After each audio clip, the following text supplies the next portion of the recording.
Friends, आज आहे कोजागिरी पौर्णिमा आणि रात्रीचे 12 वाजले आणि आम्ही तर सगळी तयारी करून ठेवली कोजागिरी पौर्णिमेची। ही आहे कोजागिरी पौर्णिमेची पूजा। हा चंद्र आहे, त्यानंतर श्रीयंत्र आणि इकडे कुबेर यंत्र, हा कलश भरलेला आहे, इंद्राचा कलश असतो तो। आणि हे ते दूध करून ठेवलं। त्यानंतर सत्यनारायणची पूजा तर मी 4 वाजताच केली होती आणि ही पूजा आता मांडली आहे। त्यानंतर दूध ते तयार झालंय। तर चला आता चंद्राला मस्तपैकी नैवेद्य दाखवूया।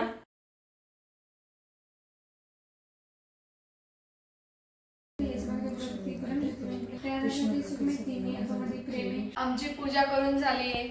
आम्ही श्री सुक्त, त्यानंतर व्यंकटेश स्तोत्र आणि जप केला आम्ही स्वामींचा।